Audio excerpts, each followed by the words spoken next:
કે જે મેં મરચી વાવી ને મરચીમાં આપણે ઓલો કાળા કલરનો જે જીવડો આવે ને એ જીવડો મરચીને કાપી નાખે છે.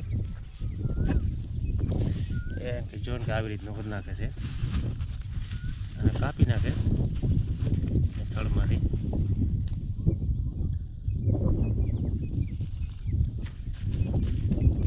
બધા ખેડૂત મિત્રો મરચી વાવતા નોંધ લેજો.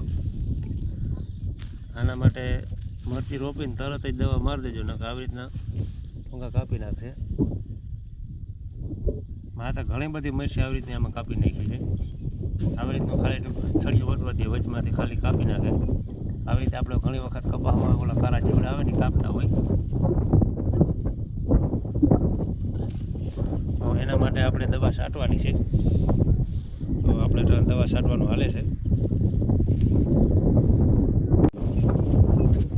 જો આમ તમે મરચીને જોઈ શકો, આગળ અમારે દવા છાંટવાનું હાલે છે.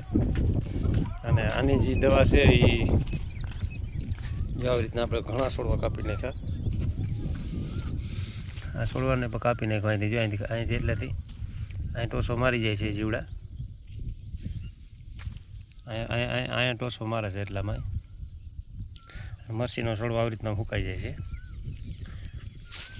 એટલે મિત્રો આને છે ને તમારી પાસે જો પ્રોફેનોફોસ કેવી કોઈ ગંધકવાળી દવા હોય તો એ છાંટી દેજો, અને ના હોય તો ક્લોરોફાયરેફોસ અને સાયપરમેથિન એ બે છાંટવાની છે. જો મારે ઘણા છોડવા લઈ લીધા આની. જો અહીંથી આ રહ્યો ને આ તાજો કાપેલો છે.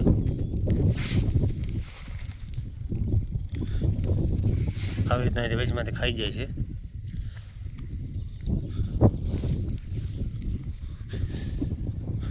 જો હરિયા લાગે છોડવા આપણે એવા કરી નાખ્યા છે. હાલ જીવડાવી જો હરિયા એટલું ટૂંકું બધા અંદરથી. આ તો જો કે કોરી જાય પાછા, પણ દવા છાંટી દેજો. સાયપરમેથિન અને ક્લોરોફાયરફોસ હોય તો, અને પ્રોફેનોફોસ હોય તો પણ હાલે. જો આ ઘણા છોડવા કાપી નાખ્યા.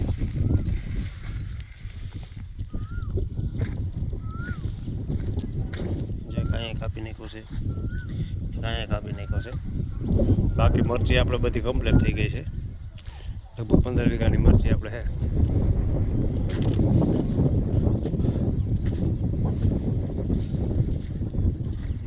અને એ કારા જીવડાની બીજી કંઈ દવા હોય તો પણ મને કહેજો કે શું છે.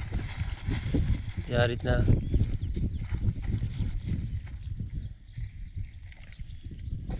આવી રીતના કાપે છે જીવડા.